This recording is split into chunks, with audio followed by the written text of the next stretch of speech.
दोस्तों, आप सभी का स्वागत है फिर से हमारे YouTube चैनल पर। गौतम बुद्ध की श्रृंखला को आगे बढ़ाते हुए आज आपको एक नई कहानी सुनाते हैं जिसका नाम है छद्दंत हाथी। तो आइए सुनते हैं बिना देर किए आज की ये कहानी। हिमालय के घने वनों में कभी सफेद हाथियों की दो विशिष्ट प्रजातियां हुआ करती थीं, छद्दंत और उपोसथ। छद्दंत हाथियों का रंग सफेद हुआ करता था और उनके 6 दांत होते थे। ऐसा पाली साहित्य में उल्लेखित है। छद्दंत हाथियों का राजा एक कंचन गुफा में निवास करता था। उसके मस्तक और पैर माणिक के समान लाल और चमकीले थे। उसकी 2 रानियां थी, महासुभद्दा और चुल्लसुभद्दा। एक दिन गजराज और उसकी रानियां अपने दास दासियों के साथ एक सरोवर में जल क्रीड़ा कर रहे थे। सरोवर के तट पर फूलों से लदा एक साल वृक्ष भी था। गजराज ने खेल खेल में ही साल वृक्ष की एक शाखा को अपनी सूंड से हिला डाला। संयोगवश वृक्ष के फूल और पराग महासुभद्दा को आच्छादित कर गए, किंतु वृक्ष की सूखी टहनियां और फूल चुल्लसुभद्दा के ऊपर गिरे। चुल्लसुभद्दा ने इस घटना को संयोग न मान स्वयं को अपमानित माना। नाराज चुल्लसुभद्दा ने उसी समय अपने पति और उनके निवास का त्याग कर कहीं चली गई।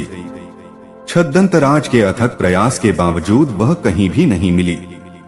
कालांतर में चुल्लसुभद्दा मरकर मध्य राज्य की राजकुमारी बनी और विवाहोपरांत वाराणसी की पटरानी।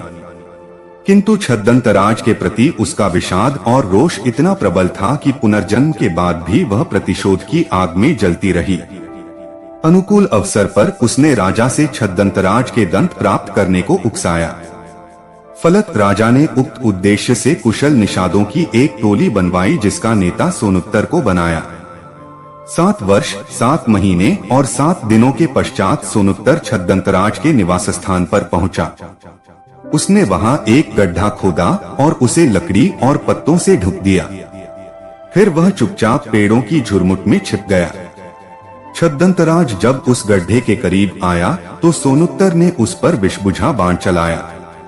बाण से घायल छद्दंत ने जब झुरमुट में छिपे सोनुत्तर को हाथ में धनुष लिए देखा तो वह उसे मारने के लिए दौड़ा, किंतु सोनुत्तर ने सन्यासियों का गेरुआ वस्त्र पहना हुआ था, जिसके कारण गजराज ने निषाद को जीवनदान दिया। अपने प्राणों की भीख पाकर सोनुत्तर का हृदय परिवर्तन हुआ।